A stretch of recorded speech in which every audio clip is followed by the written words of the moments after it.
acabamos de escuchar y lo que se está viendo se está definiendo como una contrarreforma. ¿Cómo está, Paula? Buenas noches, gracias por estar con nosotros. ¿Cómo estás? Buenas noches, Enrique, es un gusto. Estás mencionando a otra colega más joven que yo. Gracias, como siempre, Paula, por acompañarnos.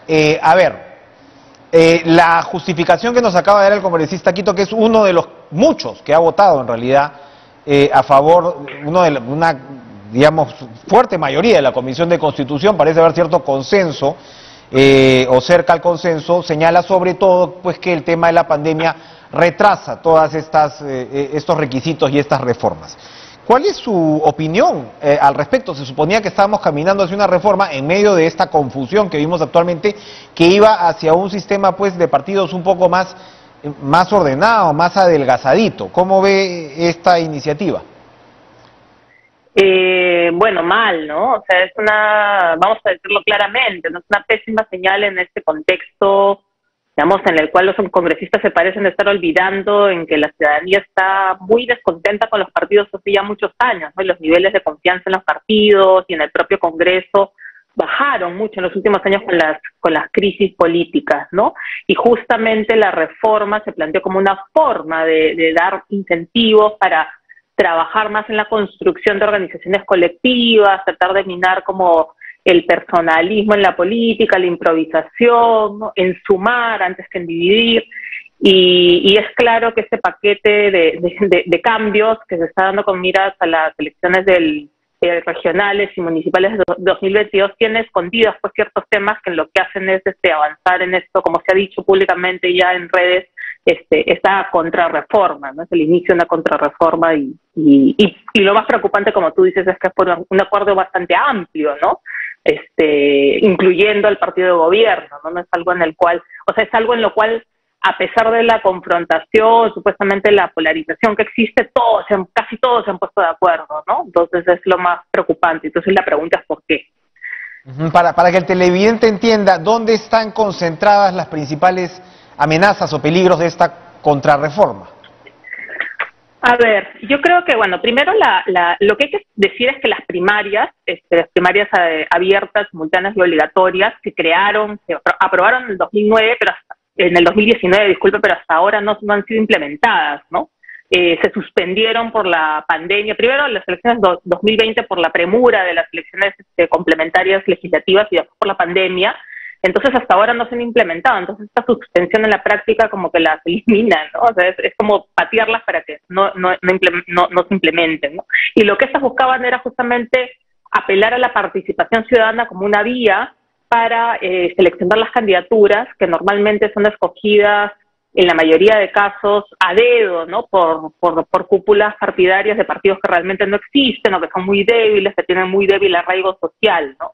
Y que después generan como un mal filtro y después que nos quejamos de la mala oferta que tenemos, ¿no? Entonces era una salida, por un lado, para mejorar la capacidad de mejorar la oferta y por otro lado también para hacer un mejor filtro de los partidos, para asegurar que los partidos que realmente no tienen un mínimo de participación y de representatividad con la ciudadanía no sigan poblando nuestro registro electoral, ¿no? Nuestro registro de organizaciones políticas, disculpa. Entonces eso es grave, por un lado, ¿no? Porque puede llevar a mayor fragmentación, o sea, a la continuidad de la fragmentación, a la proliferación, de nuevo, después de que se redució el número de partidos y movimientos regionales cascarón. Pero también hay otro cambio que es muy grave, que es al alargar, por ejemplo, el plazo de afiliación de los candidatos a una organización política, también nuevamente como favorece la improvisación, ¿no? El que las cosas se hagan de último minuto.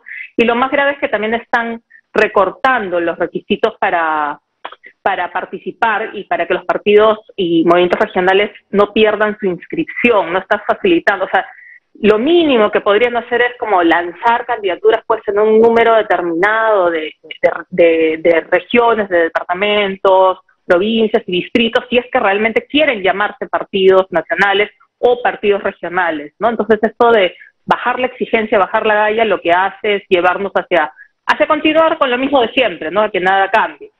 Al final es continuar con lo mismo de siempre, a pesar de que efectivamente hace pocos días anunciábamos pues que se había reducido el número de partidos. Evidentemente esto es un retroceso y como usted señala, Paula, bueno, acá Fuerza Popular y el Partido de Gobierno han estado de acuerdo, así que eso nos dice todo digamos, hacia dónde va a terminar esto en el Pleno seguramente.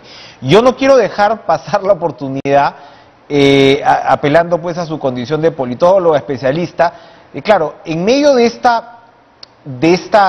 ambiente, ¿cómo salvar, cómo justificar la reforma política, la necesidad de la reforma política? Porque estamos viviendo un momento en el cual es cierta paradoja. El partido de gobierno reclama haber ganado las elecciones y se lo reclama prácticamente al propio presidente de la República.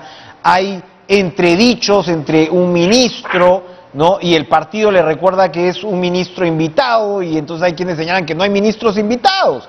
Entonces, de un lado se supone que impulsamos la creación de partidos fuertes y parece ser que aquí este partido quiere ser fuerte. ¿Cómo observa la situación actual, hablando del partido, del candidato que viene y que termina ocupando por las circunstancias, ¿no?, actuales la presidencia de la República, e insisto, de la colectividad que reclama esta fortaleza, digamos, frente a lo que fue la votación final? ¿Cómo lee el momento actual de nuestra política?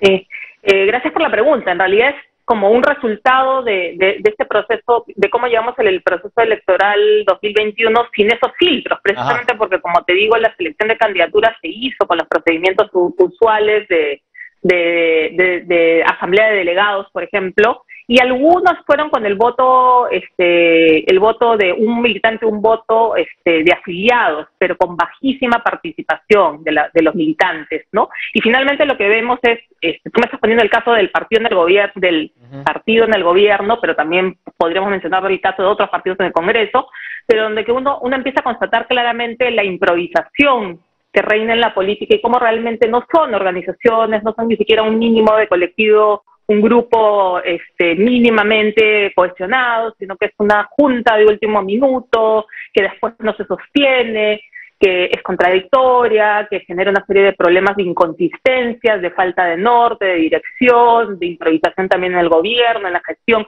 Entonces, justamente es como... se supone que eso es lo que queremos evitar, ¿no?